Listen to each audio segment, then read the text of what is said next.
वर्तमान समय में एआई और साइबर सिक्योरिटी की चर्चा तेज़ हो गई है और इस वक्त हमारे साथ जो है वो एआई और साइबर सिक्योरिटी को लेकर काफ़ी कुछ काम कर रहे हैं। नमन श्रीधर हैं हमारे साथ रांची से जुड़े हुए, जिनकी उम्र महज 19 साल है और इस क्षेत्र में उन्होंने क्या कुछ काम किया है और किस तरह से लोगों को सुरक्षा मुहैया कराने की ओर अग्रसर हैं, इस संबंध में उनसे बात करेंगे। जब हम लोग बात कर रहे हैं साइबर सिक्योरिटी के बारे में, तो हमें समझना पड़ेगा आज के हर दिन की जो हमारी जीवन की व्यथा है वो कहीं ना कहीं डिजिटल मीडियम से जाके जुड़ती है।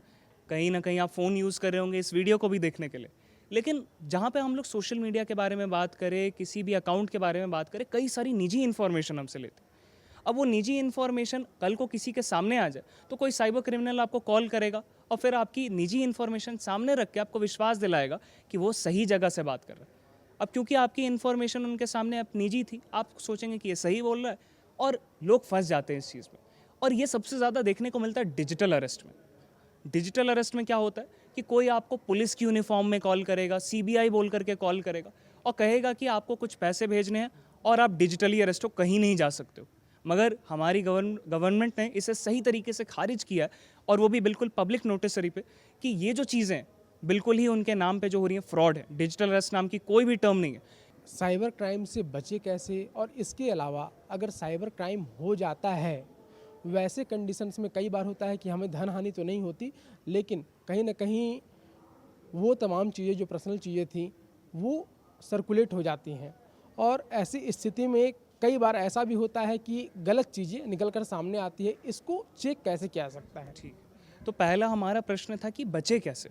सबसे इंपॉर्टेंट चीज़, जैसे मैंने बताया कि आपको रुकना होगा, वेरीफाई करना होगा, क्योंकि आज के डेट में हमारे पास समय नहीं है और वो साइबर क्रिमिनल यही चाहते हैं कि हमें सोचने का समय नहीं मिले, हम लोग जल्दबाजी करें और फंस जाए। कैसे? सोशल मीडिया पे आप उतनी ही इन्फॉर्मेशन दीजिए जो जितनी जायज़ है।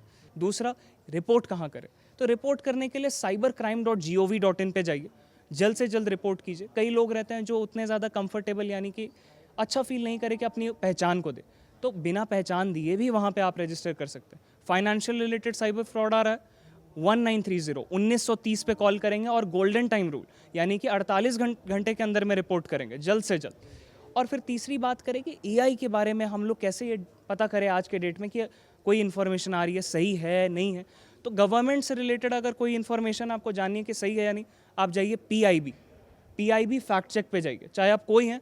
अगर गवर्नमेंट की चीज़ आ रही है सामने, कुछ नया नोटिस आ रहा है, वहाँ पे आपको मिल जाएगा। यहाँ पे हम सुन रहे थे रांची के निवासी जो कि महज 19 वर्ष के हैं, नमन श्रीधर, और इन्होंने किस तरह से साइबर सिक्योरिटी और एआई अवेयरनेस को लेकर काम किया है, उन तमाम चीज़ों के बारे में बताया। साथ ही इन्होंने बताया कि कैसे हम साइबर क्राइम से बच सकते हैं और अपनी सुरक्षा खुद कर सकते हैं।